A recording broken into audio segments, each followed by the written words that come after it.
a lady leg on it. Ooh. Hey everybody, we're live.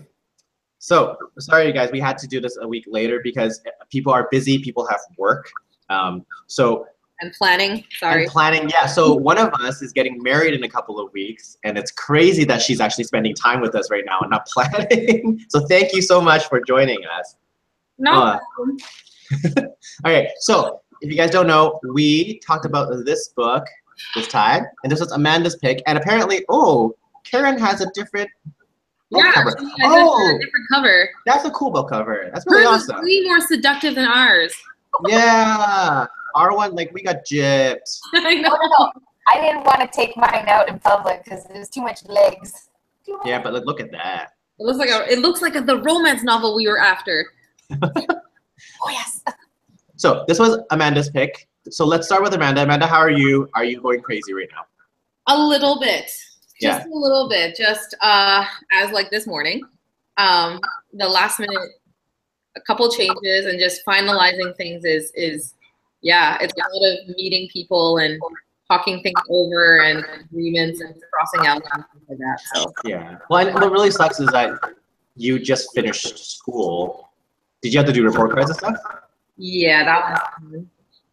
But my districts, they're doing them all online now, so that's okay. Like, we don't have to print up anything. We just had to post. But with every new round in changes like that, there are bugs. So we were like supposed to change them a certain weekend, and we were like locked out and we couldn't change anything. So our admin was like freaking out and trying to fix that. And it's not their fault, but yeah. It sucks when you have to deal with like technology, right? Yeah, that's true. I'd rather just stick to paper. I know, because I can just write them down and hand them to the teachers. I can't do that now. I get to input 450 grades every term. That's fun. Like, is it because that like they want to have an online database of everything, or? It's for parental. It's partially because we want to go paperless, I think. And now parents have the ability to get it from home. So there actually is no excuse for when a kid doesn't bring home a report card.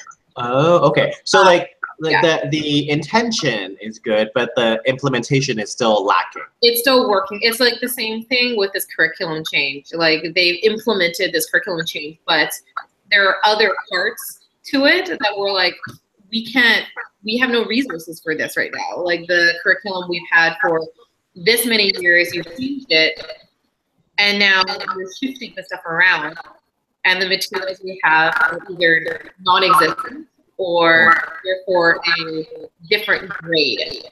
So we have to not fix it, we have to fill in the gap. Right. Yeah. That's lame. Oh well, over it. Yeah. Karen, how are you? I'm doing peachy. It's summer vacation. Summer vacation. So wait, correct me if I'm wrong, but you already have work lined up for September. I do for the first time in. Where are you? I'm at actually I'd rather not disclose. Okay, but you have work, which is great. For the internet, when we sign it off, I'll let you know. But yeah, I'm going to be working at an elementary school. And I'm excited. I got a permanent position. Is it a wonderful continuing? It's continuing. Is it a wonderful? It's not full time. It's only 3 days a week, but it's continuing. But then you're all your seniority ports. Yay! All your seniority ports. Yay, seniority! That's awesome.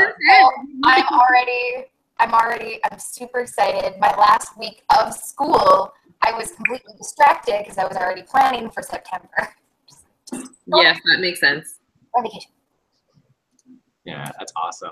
And Maddie, you're in a new place. Yeah, so this is my new place. There's like stools. Yeah, so like I have like pieces of wood. So these stools are like I made it with my friends. So I made those stools. And then I also made the desk that this computer is on. But like pretty much it's just like everything is just I don't have furniture in the living room yet, but we're you have your rectangle for where your couch is gonna go. Yeah, so it's right here. Yeah, I saw that rectangle right there. That's where the couch is gonna go. I put it on there. Actually, I'm gonna switch back to the headphones because these earphones are really, really soft. But I put it there because the bay takes forever to get things to you. So it's lame because I've already paid for my couch. I just don't have it yet. How long ago did you put in that order? May 13th. Yeah, it's literally been 2 months. Wow. So, you know, this, I don't know, like everyone's asking, like, when is the couch coming? I was like, oh, I'm not really sure. I think, like, you know, in Europe, maybe they need to wait for the baby cows to like grow a little bit more before they skin them for their leather. You know, like maybe the wood, you know, to make the feet takes a little bit more time to age. In, you know, I don't know. I'm not sure, but like it's not here yet. But they've taken my money, so I mean, it's gonna come here, and then wow. The bay actually, I mean, we're not gonna wrap on the bay too much, but I bought mattresses from them and they came late. So everyone's like, oh, you know, maybe your sofa's gonna come late too. I was like, guys, don't do that to me. don't like throw it into the universe that that's gonna happen now. But it's fine. Like so far, there's like almost nothing in the house, like in the condo. So all I do is like crochet and read. So which is nice. No, like there's no distractions at all. I don't even have a keyboard here yet. I mean, that's what I do. I read and crochet. I have my my project that I'm working on right now. Oh, cool! Ooh, nice. That was so awesome. Are you making a quilt? I am making a blanket. I have a new niece or nephew coming in August, so hey, that's exciting. Awesome. Yeah. That's awesome. All right, you guys, let's go into this book. So if you guys don't remember the format, we just kind of go over like general like thoughts and feelings on the thing. Then we dive deeper into like, you know, plot, characters, and kind of music as a central theme to this. So Amanda, since you picked the book, why don't you go first? What are your overall thoughts and how did you feel about the book? Okay, I wrote things down this time, like Kron did. You wrote a lot. Okay, literally I have like pages of stuff, mostly to like just keep names straight because like to the club. So many names. So many names. So many of them actually weren't that important, but whatever. Overall, I actually really enjoyed this book, and I'm gonna say because it was unlike the Loser, where I really had to like. It's not as sorry to say, it's not as like mental. It's just a story that goes, for the most part, beginning to end, and you can just kind of follow along. So for me, especially during like this time, this was great because I understood what was happening for the most part. And I think in the end, at the very end, like the last like 100, 150 pages, it's for me anyway, I started to get a lot more emotional. The connection to that main character, like to Caesar, just got so much more, and it got deeper when you're reading about all the stuff that was happening. But that was me. I actually really liked it. The second, I want to get the second one eventually. Mm-hmm. There's a second one. Mm-hmm. Yeah. I'll go second because I know Karen's view on this is completely different than Amanda's. Oh no! I was very neutral about this book. I think what's really great is that this is book number 7. So we have a lot of books that we've read already, and we can now compare. So compared to my pick, this was much easier to read. I didn't have to put it down every paragraph and be like, what did I read? Why did I pick this thing? Why? Like, you know, not that, like, I mean, obviously compared to some of the, like, Nocturnes was super easy to read, and Bel Canto was really easy to read. This was, I think, 3rd easiest to read. It just, like, it went by really quickly. Having said that, I didn't care about any of the characters, unfortunately. Like, I was just talking to Karen about this before Amanda showed up. I was just saying how I can see how all of these characters can be real people that I would even like run into or know, right? Like Caesar, I'm sure we're not pronouncing his name correctly, but whatever. He's Caesar. Yes, Cesar. I don't know. I can't. I'm probably butchering it. Whatever. He's maybe Cesar. I don't know. But Caesar, yeah, like he probably like, from, I guess, from movies and whatever, he's like the quintessential band leader. He's good looking, he's talented, he has looks, obviously he's gonna be a womanizer. He's not really good. He doesn't want to, he doesn't want to be tied down. And like based off of the culture at the time and during that time frame, like yeah, of course they got like men were a lot more misogynists than ever. So for me, I was like, okay, he's like slimy and gooey and icky, but I get it. It's during the time. Yeah. My problem is he's not really interesting as a book character. I don't want to read about like a normal person, but I also understand that this is kind of like a commentary on the time. And maybe a character that was very real at that time would have been someone like, like Nestor, like Caesar. Yeah. I thought it was really weird in the sense that the ending, like, I mean, I guess like, we're not going to go into plot too much. It's just that for me, the ending was, it just kind of went, I was like, okay, it's going here. And then, and yeah. Like the last section with Eugenio, I was like, I don't know why I'm reading this. And then even the section where he's kind of like, dying, I was like, oh, spoilers. I was like, it's not making me feel anything. He's like going through all these names, and I was like, I don't care about any of these names. I don't care about any of these names. See, that's how I felt until like today. Yeah? Yeah, because I remember talking about this yesterday where I'm like, what the heck is happening in this end? And like, what is going on? And this morning I'm like, oh, okay, I kind of get it now. Oh, that kind of, ow, my heart. Because I needed that time to like digest. Yeah, digest what was going through. So I totally get what you're saying. It's weird that like afterwards I'm like, oh, okay. Yeah. So like I said, like I like there's pros and cons for this book. Overall, like I said, I mean, I was just like, okay. Like I am kind of interested in reading the second one, but it's not one of those books where I was like, I have to read the second one. Yeah. I'll read the second one if I have time. That kind of situation. Because like now I know the background information. So, yeah. All right, Karen, what are your thoughts? I absolutely despise this book. Aww.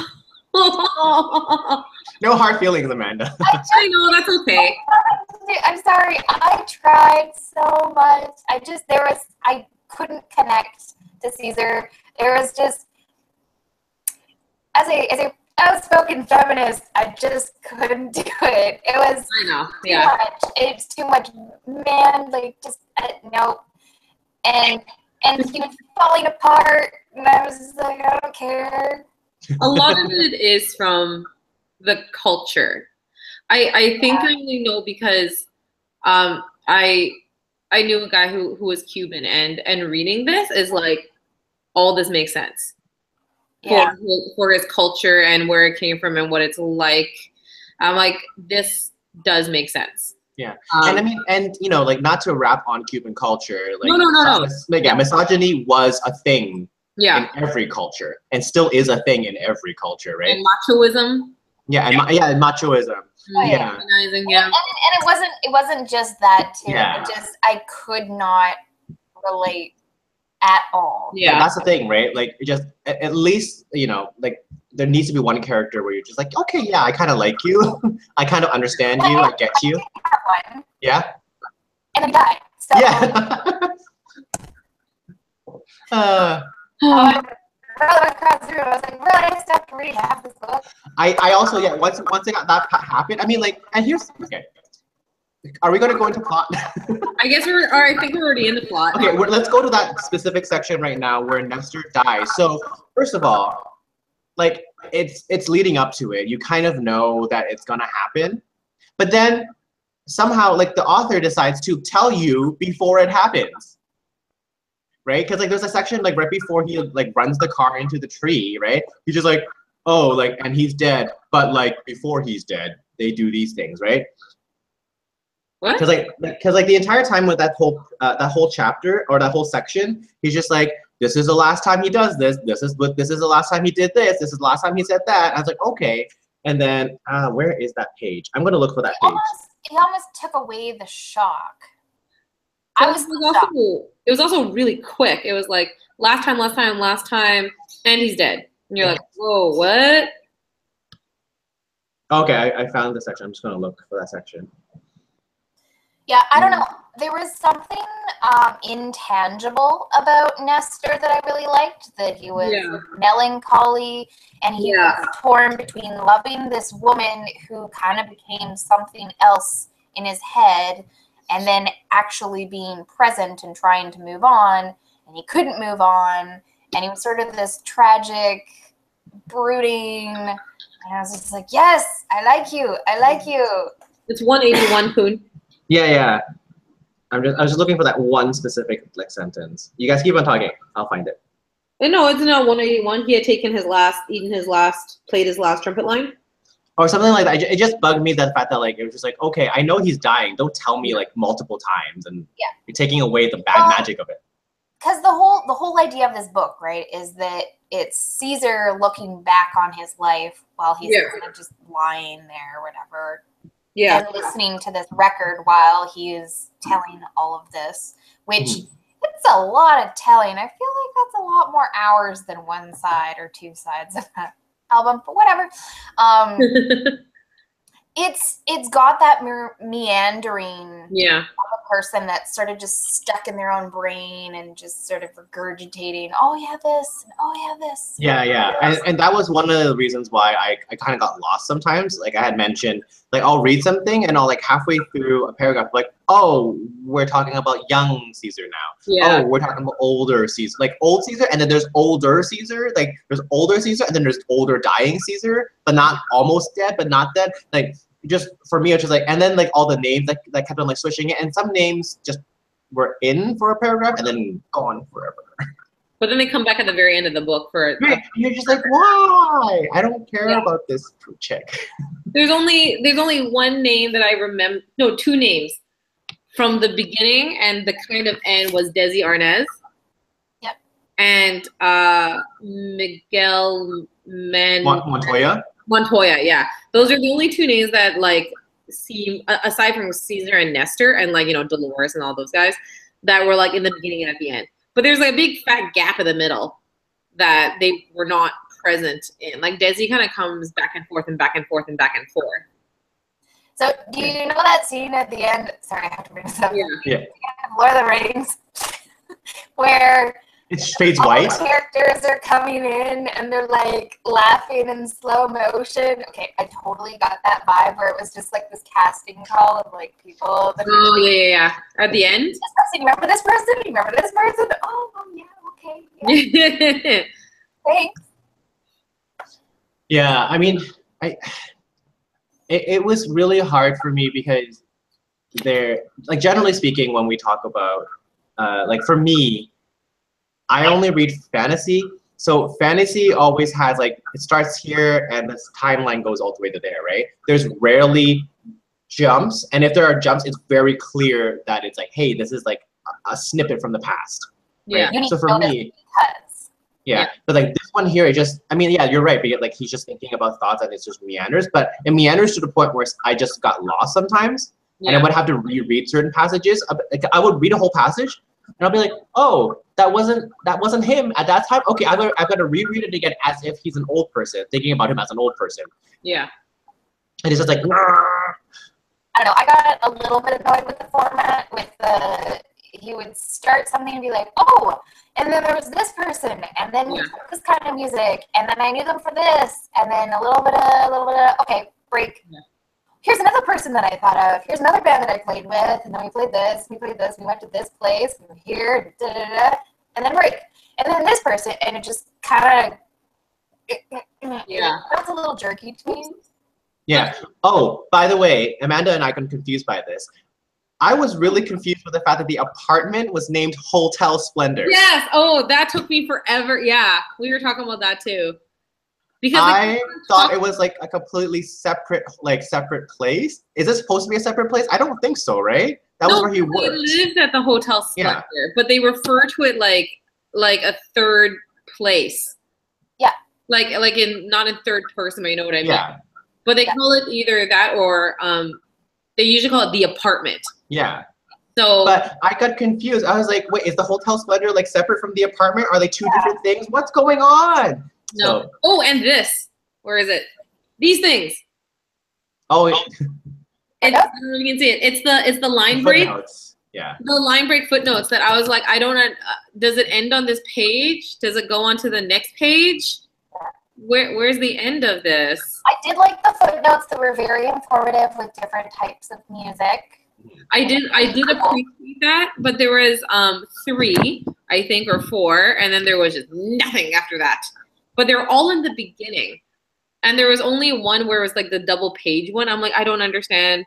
Does this go to the here and then end? Like, is it within this section, or am I just doing the bottoms? Like, that was about it. But unlike you guys, I don't read a lot of fantasy or sci-fi, so this is much more in line of what I usually read, even with the. You also mostly read literary.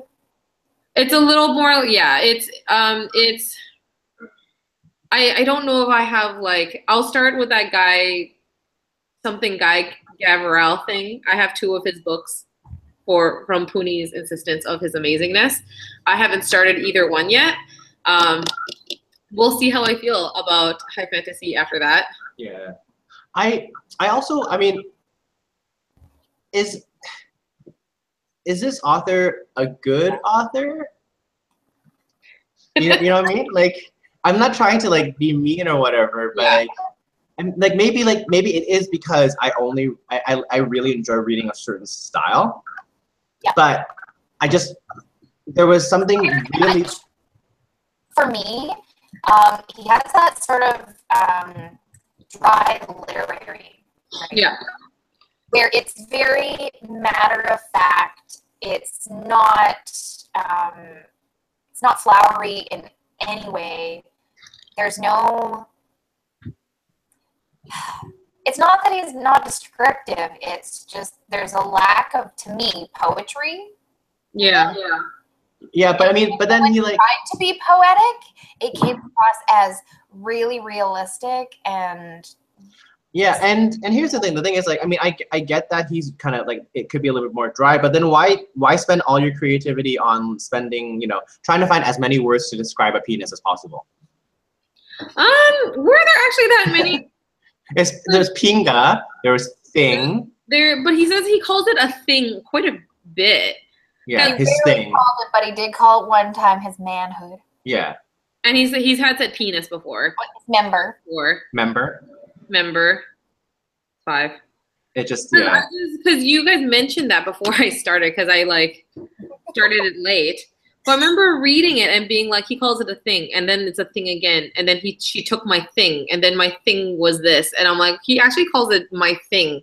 You know what would have been more entertaining if he had named it something? Yeah. In Spanish, that would have been, I would have laughed. That would have been perfect. That would have been. No, but this was snooty. This was literary, so we can't. Yeah. Well, I don't know if it was super literary, but reading this actually, I realize now why I kind of connected it with a little bit was because he reminded me a lot of Gabriel Garcia Marquez. Oh, like the same type of writing? He kind of has the same type of feel, and I could be wrong, but it was very reminiscent of when I read it's something of My Melancholy Horrors. That's the name of the book. Like blank, I can't remember the first word. I think it's like, I don't know, something of My Melancholy Horrors. And I really liked the book, but it was kind of that same like descriptive, from what I remember, meandering kind of thoughts. It's like a memory of like, oh, okay, this one. Oh, but I remember this because of this, and then this because of this, and this because I was at that place. So it's kind of that same feel that I vaguely remember. In the style of a memoir without it being fictional. Yeah, it's like Amanda. The book was Memories of My Melancholy Horrors. That's the one. I remember reading that. Horse like nay or horror? No, like horse sluts. Oh, like horse. Okay. Horse, like actual horse. Yeah. Like sluts. Yeah. Like sluts. No. I have typed in horse. And then they're like, did you mean whores? Sorry. Memories of My Melancholy Horrors, yes. No, that's why I was like sitting there. I was like, I'm going to look this up. It is, and that was one of the ones. Maria of My Soul or whatever. Oh, beautiful Maria of My Soul, yeah. Yeah, it does not have the same kind of inflection, intonation. Mm-hmm. Kind of like that. It's very like singable. Yeah. which we did find out because I looked this up. This was turned into a movie. So and then they actually wrote a song, which is they actually wrote it out, and I listened to it the other night, and it's very sad and lilting and yeah. But like I said, the way that it meanders works perfectly for a visual stimuli, because you can tell right away when it switches, right? But when I'm reading it, I get lost so easily. Yeah. No. Were you more confused with this than oh, my brain is blanking. The chimes? Yeah, the chimes. No, here's the thing. Because I understood the Italian terms that they were using and the terminology, it made more sense in that sense. Because like he's like, oh, they're running at Celerendo. I was like, I get what that means. The only thing I didn't like was the fact that she just used like the same word all the time for the exact same thing. There was like allegro. I was like, there are other words for fast. Yeah. But that one was fine. Yeah, I think that one deals with memory as well. So I'm just wondering. Yeah, but see, the thing was with that one was intriguing because it was talking about how memory was wiped and how they created memory through using songs and that stuff. That was really interesting. That there was a central drive to the story that I really wanted to get to. It was slow at the very beginning because it was monotonous. They were doing the same things again and again, but then it got better. Whereas with this one, like even from the very beginning, I think like once Nestor died, I was like, just get past these pages, please. Yeah, because I liked him too. The thing with the chimes is, we talked about it when we had that book club. Is like if we didn't know those terms, we could probably figure it out, but it would be a lot more confusing. The fact that the three of us we've used those terms many times and we already know it. This would be much more accessible to readers who do not have that background knowledge, and which is actually one of the reasons why I like those footnotes, because I didn't know what some of these terms are either, because these are very specific from like Cuban terms for certain parts of or certain styles of music. So I did appreciate that a lot, but I could see how this one would be overall an easier read, even with the meandering. Speaking about stuff, so like pretty much like I think 2/3 of the way into the book, they stopped translating most of the Spanish. Yeah. And then I got lost because I was just like, there's like a whole sentence, and I was like, should I know what this is? Should I not know what this is? Because like he did translate some of the stuff at the very beginning, and then I was like, I don't know what that word is or this phrase. Like, should I know what this is? Oh well. Kind of passed by because you can infer what they mean, right? I think that's the like thing is like I think he was trying to create just the fact that it's like, well, this is just a memoir, like let's just let it kind of keep on going. But I get bogged down on these details. So like I remember there was this one part where like he like writes a string of like 5 or 6 different types of like dance or like dance music. Yeah. Cuban dance music. And I was like, I don't know what any of those are. I'm going to look them up on YouTube. And I spent like an hour just listening to that stuff. And then after I was like, oh, next day I completely forgot how any of it sounded. Anyway. Yeah. I do. But I mean, like, there's really no plot. It's like it's about 2 brothers, and then they both tragically die. There's the plot. The plot is him reminiscing of his life, and the structure is he's listening to the record. He's explaining something. He has to flip the record over. His brother dies. Yeah. And then he kind of gets to the end, and then Eugenio. Yeah. You're back in the present. Yeah. Mm-hmm. Yeah. I don't know. Yeah. There's no like the plot's not really going anywhere. No, it is like a memoir. It's like taking you, but it is like that thing where you're like, you sit back and you're like, oh, those days. I remember those days. It's like what my mom does or my dad does when he sees friends from the restaurant and he just hangs out and they just talk about those stories from time past, right? Mm-hmm. Like, okay, imagine those stories with your dad telling you, oh yes, and there was this chick, and I really did it to her. And then there was this chick, and I really did it to her. And then there was this chick, oh my God, I was gifted. Like, Yeah. It was kind of interesting. I'm like, how many times can he describe wet panties in like a chapter? Quite a bit, actually. Surprisingly. Well, and wet trousers, right? Wet trousers. Yeah. It was a new woman every other page. It's true. But the funny thing is, even though I knew he was a man whore and he slept around, I wasn't overly offended. I don't know if that's the right word.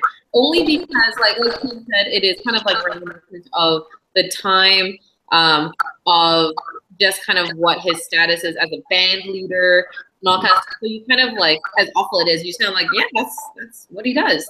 Yeah, but I mean, of the band. yeah. Yeah.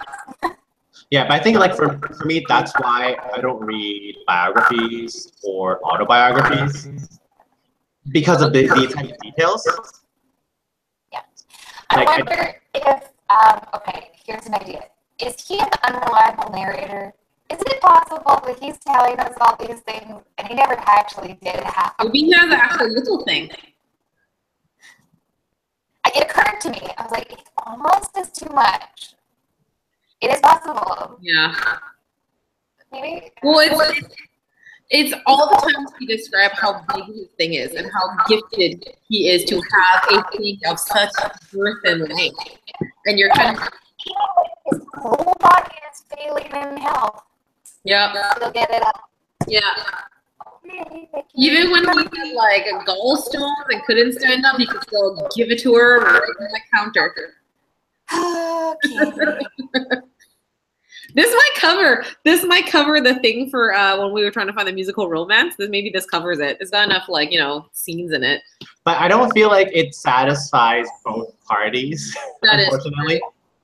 It just like this one was obviously like, yeah, you're right. Like this was like, I'm a macho man, and like all these women want me, and He also there was a glimmer of hope where he thought maybe there was something that he could change in the way that he went about doing something, and then he decides to be more gentle and loving to. Oh, yeah. Lydia? Lydia. Yeah, Lydia. Lydia. Okay, but then all of a sudden something just overtakes him and his anger. And He starts taking drugs, like pills from the doctor or the painkillers, Yeah, and then with his head. and then screws with his head and his then emotions. it just. Yeah. It was just watching a man downward spiral, and I was having none of it. I was like, no, I know how this ends. I wanted to know more about Dolores. Right. Let's switch the characters now. So Dolores, yeah. So Dolores. So okay, first of all, we have to like just like a disclaimer. Nestor didn't treat her that well either. No, he didn't. Yeah. And it's interesting because when there's a line, I don't know where it is in the book. It's somewhere. I remember reading this.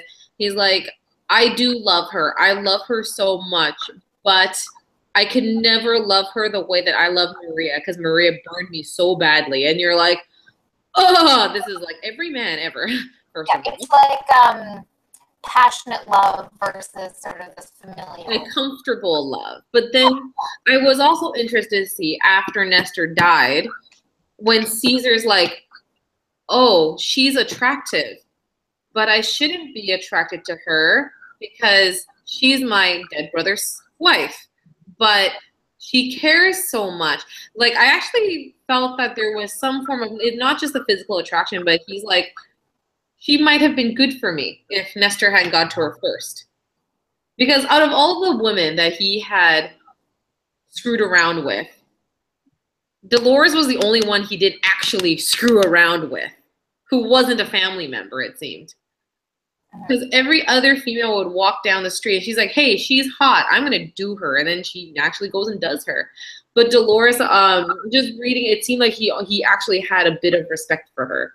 But there was that weird part at the very end where when he was dating Lydia, and he's just like, oh, I think she might be jealous of me because like she's like telling me like I'm too old for this woman, and I was like, oh yeah. Maybe she still has feelings for me, and then nothing, and then that's just it. Like nothing happens out of that. There's no record. Like there's no. Yeah. So maybe Karen's right. Maybe it's all his like random thoughts of like everyone wants me, everyone really wants me. Well, you know, it could be stemming from the beginning when he was young and he was the band leader and everybody did want him because he was like, you know, he's a Latino, like super passionate and super physical, and it just maybe grew out a little bit, and then people didn't actually want him, but he still had that mindset. Yeah, maybe. Yeah. I think for me, I wanted to know a little bit more about the band in general. Yeah. Just, like, because for me, I was like, okay, those are the Mambo Kings. And they kind of just, like, after side A, they just bleh, right? Like, I mean, Nestor's death could have been, like, halfway through side B, I guess. But I guess, like, it was a traumatizing experience. I guess I get that. But, like, it would have been more interesting to talk about, like, you know, like more stories between certain band members. Because, like, obviously these band members were really close and they still hung out and saw each other after the band broke up. But I didn't care about half of them. I didn't, like, the bass, what was the bass guy? I don't even remember his name. Oh, I have it written down somewhere. I don't know where. But you know what I mean? Like, he comes in and out, and a couple of other people come in and out, and I was like, okay, cool. Yeah. Is it Frankie? Oh no, he's the dancer. Yeah. He's a dancer that, like, kills his, like, lover and then kills himself. Yeah.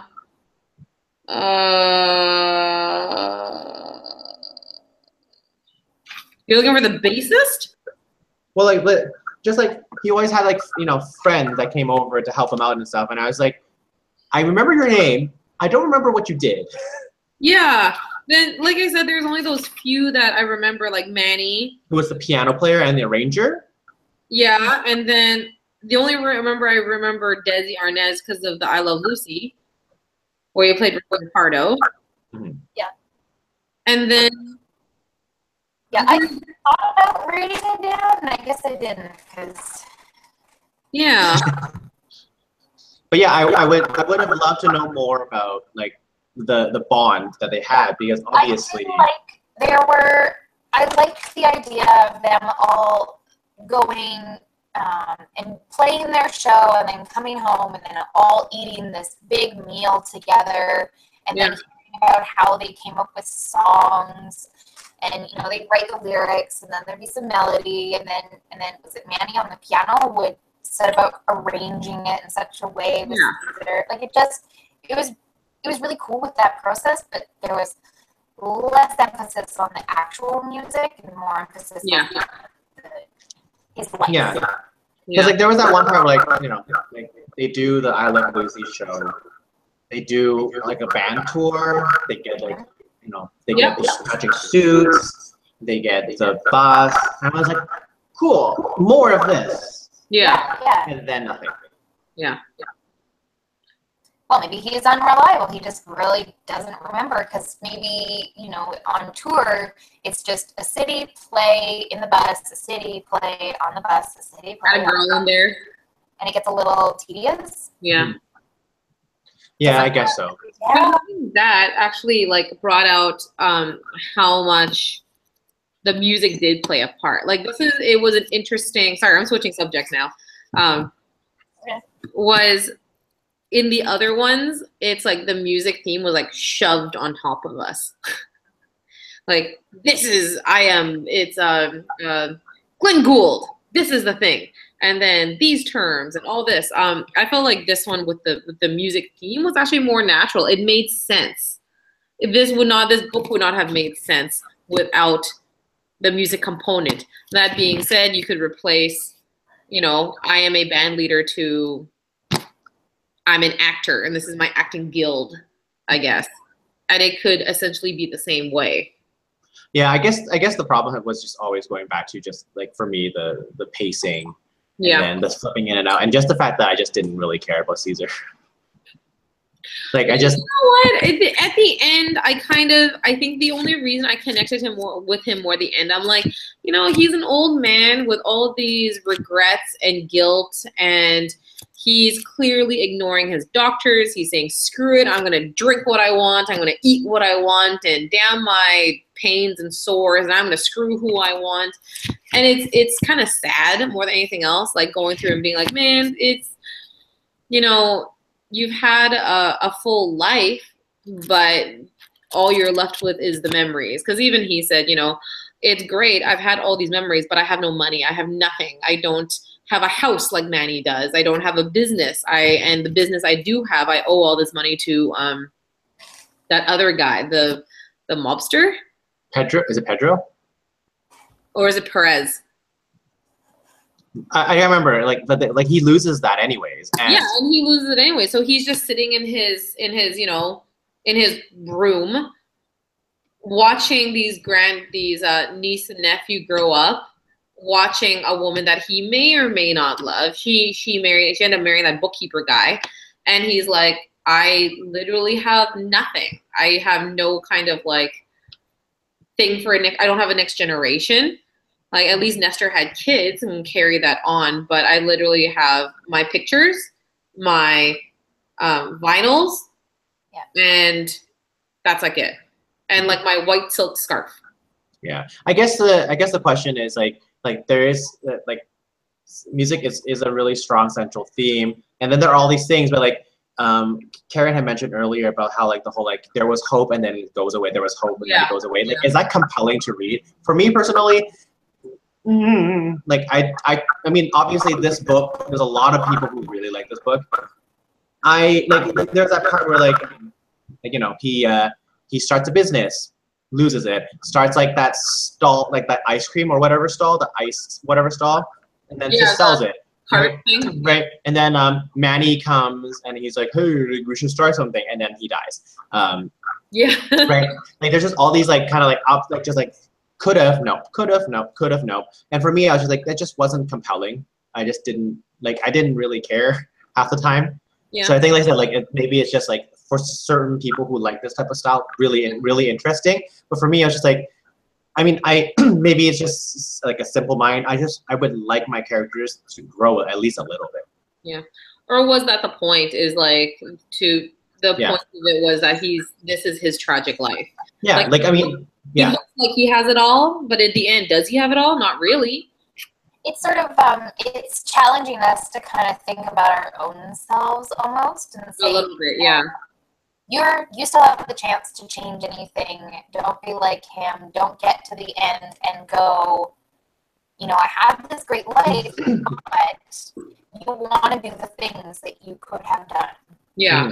But I mean, like, 300 challenges us, but yeah, but like taking 395 pages to give us that moral was a little bit too long. Well, Nestor had to die first for him to get to that moral, because I think that if he didn't die, Caesar would have been like, here's my sad brother, here's me, I'm loving life. And he's not. Like, compared to his brother, as long as he's happier than his brother, he was fine. But then when Nestor dies, he's like, I have nothing to compare him to. Oh God, I actually have nothing, period. I wonder if that was like, you know, you look back, at least Nestor, he had a love of his life. He had a wife, he had kids, he actually had money. And he wasn't like going completely nuts. But then, you know, Caesar didn't even have a woman to love. He loved all women fairly equally, it seems, in his book. I think the thing that doesn't make him a compelling tragic character is that he doesn't seem to really be ambitious about getting out of it. Like, yes, he does try and start things, but it's more just kind of like, oh, maybe I'll just do this. Yeah. It's not, no, I'm going to do this, I'm going to put my full life into it, and I'm going to really make something of myself. Yeah, I mean, and that's why I said, like, for me, like, I want my characters to at least grow a little bit. Yeah. Right, and for him, he just never really grew, right? Like, there was a couple of, like, that episode where he goes back home, right, to visit his mom, and he's like, oh, you know, and then, like, he had that weird thing with his dad, and, like, they were like, oh, they're going to reconcile, they're going to do this thing. Nope. Right? Nope, punching. And then he's just like, we were given all of those glimmers of hope. Oh, he's going to do this. Oh, Nestor's going to die. Maybe he's going to change his mind. Nope. Yeah. Oh, Lydia walks in his life. Maybe that's going to work. Nope, that's not going to work. It just. Yeah. Or does he do it to himself? Is he a victim of circumstance, or he just does it all to himself? Yeah. Well, like he you know, it's a self-fulfilling prophecy, right? Yeah. Like he doesn't see it as his own problem. But like I said, when it comes down to it, I was like, okay, like those are normal human beings. Do I really want to read about this in a book? It's a little bit too much. Like, yeah, I think I ended up being more depressed by it, and that's one of the reasons why I didn't really like it, because he seemed so real that it's like this could actually be a person, and I don't really want to imagine people that are this just like they can't. I don't know. But unfortunately, there are people like that. But it is that thing you said, Karen, about looking at yourself and seeing, do I want to end up like this guy? Yeah. Or do I want to make a change and be like some other guy? I want to hope that people that find themselves in a tough situation try and pull themselves out of it, or have people around them that help them pull out of it. Like he sort of had some people that kind of tried to help him, and it just didn't really work. But it is that thing of like a whole full weight. When Manny comes around, he's like, I want to help you. I want to help you do this. I want to help you make money. You need to get back into your music. I want to help you do this. He's like, yeah, okay. Well, yeah, but like he really wanted that to happen, and then his friend died, you know? Yeah, that was the one thing. But yeah. But I would find that like a victim of circumstance. Like you can't exactly predict when somebody. Yeah, I mean, but at the same time, I think the like, it is a cautionary tale on like a little bit not to be this way. But like, you know, like I said, I want my characters to grow. Like I wanted him to be like, no, you know what? I can't just rely on other people to help me, right? Because he was always like, I have the ability to call Desi Arnaz at any point and he could come and help, but I won't.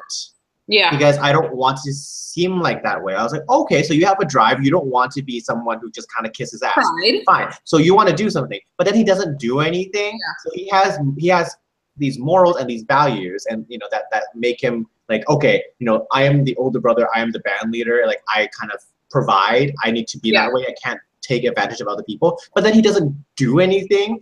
Even having that moral and value, it just didn't translate to action. And for me, it's like, it just very static. It was just like he just kept on drinking and drinking and drinking and drinking and drinking until he died. It's interesting that we're critiquing him because it is the winner of a Pulitzer Prize, which I find really interesting.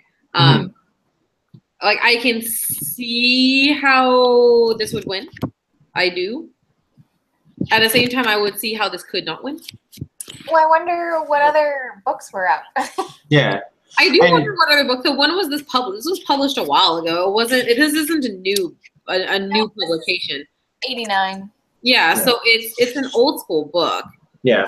And you know, honestly, like I mentioned before, it could just be a style that I personally don't like reading. And you know, a lot of people who read this guy a lot could really like his style, right? Like for me, I love Guy Gabriel Kay. I have 3 books left in all the books that he's written until I'm out of books to read from him, right? I just really love his style. But at the same time, I have to understand that there are people who just won't like his style, right? So maybe it's just like something about his writing that just really appeals to a larger group of people that just isn't me. Yeah. Oh, it's entirely possible. I think it is the accessibility of, like you said, Karen, you can see somebody being like this. Like I think that's where that human connection comes in when you look at, I don't know, I guess celebrities, and you see them in their 20s and 30s and they're like, oh, I'm making these $1 million movies and I'm doing this and I'm doing this. However, you know, you have that fame now. What happens when that fame goes away? So it is kind of a cautionary tale, but it's that whole, I think, that realistic, like, oh my, this could happen. Even if we didn't have the money and we weren't famous, it could happen that you come to the end of your life and like, hey, I've wasted my life on women and you know, booze. Well, but here's the thing. He didn't have anything tangible in the end. But wouldn't you say that like giving into life's pleasures would be living life to the fullest.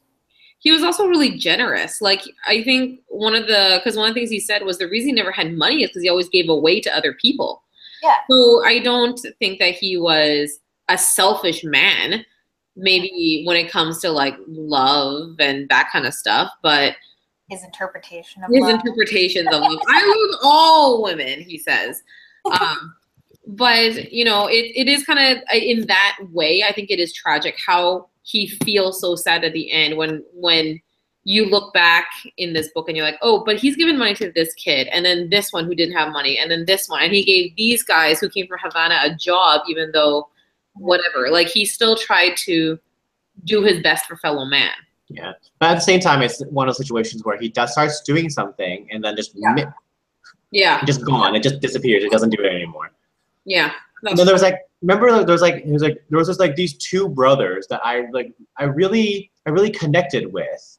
Yeah. They, you know, and I was like, great, cool, and then poof, gone. Remember that guy that one time and done.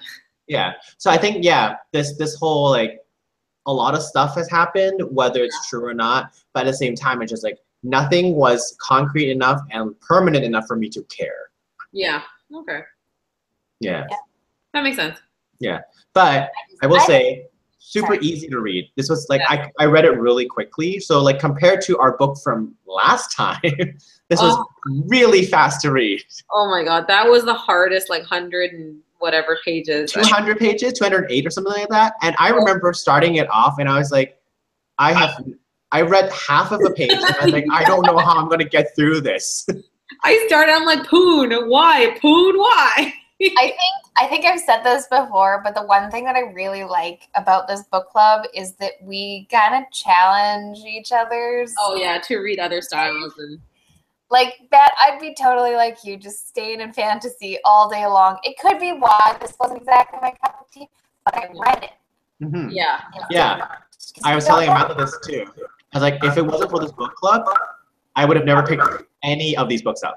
Me neither. Just because I wouldn't, right? But it's fun that we're challenging each other to try something completely different all the time. Yeah. I don't know if have we come across a book where all three of us have unanimously decided that it was a good book? Okay. Okay. No. So I don't know if we all agreed on this one as being a good book, but it was a fun book. Basket Case was fun. Yes. But music as a central theme for that book was really, really, really small. Yeah. So it was like a detective book. So it wasn't really, I don't even think it really counted. Yeah. But I just picked it because I was like, oh, like it's a dead rock star. Yeah. I think the only one we found that. String of Murders was really good. Yes. I read the second book. Really? I still really like that. Yeah, String of Murder was really good. I thought that was really good. Blood is good.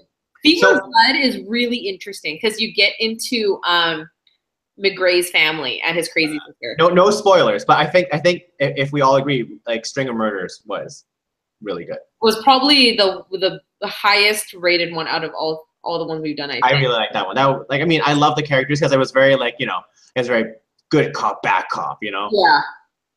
I can lend you Fever of Blood if you want. Sure. I mean, I don't mind buying it. It's fine. Like it was a good book. That was fine.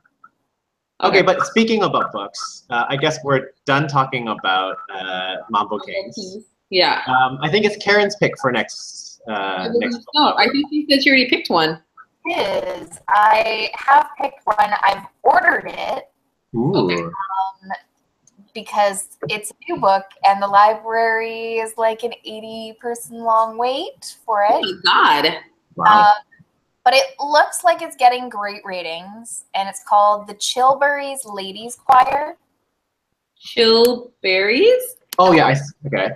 H-I-L-R-Y. It's about, it's World War II, and all the men go off to war, and they kind of leave this choir hanging, and I think it's the rector of the abbey says, well, you know what, there's no men to sing in our choir, so choir's canceled. And the ladies go, no, that's not going to happen. And they decide to kind of keep it going, and it's all about their lives and intertwining. I don't know. I thought it looked kind of fun and different. So there you go, you guys. Okay. By Jennifer Ryan? Yeah. Okay. I will. That book cover is pretty. Wait, which book cover are you looking at? Just look at I'm looking at The too. thing is it because it's hardcover, it's really expensive right now. Yeah. Like $33. Oh, whatever, it's fine. No. I found it on Book Depository for $20. Oh. It's from the UK and the cover's different.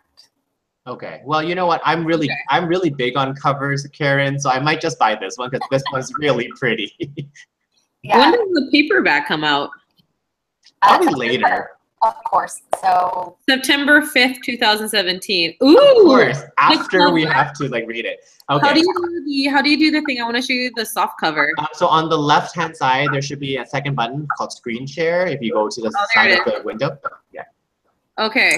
And I'll just click on you as well. So. Oh no! Wait. Desktop. Okay. So here it is. Can you see that? Yeah. I really like this. The paperback. Yeah. Well, I mean, because the one the hardback one is it's very watercolors, painting, impressionistic. That's why I really like that. It reminds me of the Chimes kind of. The UK is it's also different. Oh. Oh, okay. Ooh, maybe this will be like the Chimes when we have 3 different covers. Yeah. I really like that cover. We haven't done any World War II-ish type stuff. Yeah, that's true. I mean, it's historical, of course. So. But I don't know. I kind of liked the premise. So. It is getting a 4.1 rating on Goodreads. I saw that. I kind of yes, that's good. Yay. Yeah. Okay, so you guys, that will be our book for next time. I'm gonna go order it right now. I will eventually order that. Huh. It's gonna be so much fun. Wonder if it's I don't know how much is on Amazon. The only problem with Book Depository is that it takes forever. Okay, yeah. But you know what? If we have to read it for August, just read something else until August. Oh yeah. I'm working on let's see here. This honker, because Which one? Nice. Oh wow. Yeah, I'm working on this one here. Yeah, it's a fantasy, right?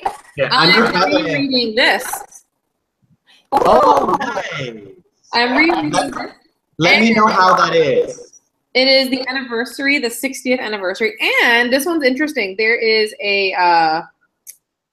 the book only goes for so long, and then there is a historical I don't know if you can see that. Historical contact and criticism. A whole chunk of it. With pictures. Huh. Okay, you know what? We're not talking about the book anymore, so why don't we log off and then we can talk about this offline. But thank you guys. I hope you guys did enjoy it. I mean, like I said, I would give this a 3 out of 5. It wasn't that bad. I give it a 4. But you know what's really great? I like the fact that the 3 of us didn't agree, which is great. Yeah. It's great because it gives us more things to talk about. But I hope you guys enjoy the rest of your summer. I guess we'll see you guys in August for the Chilbury Ladies Choir. September. Sorry, September. Yeah. Okay, so we'll see you guys later. Have a good night. Bye. Bye.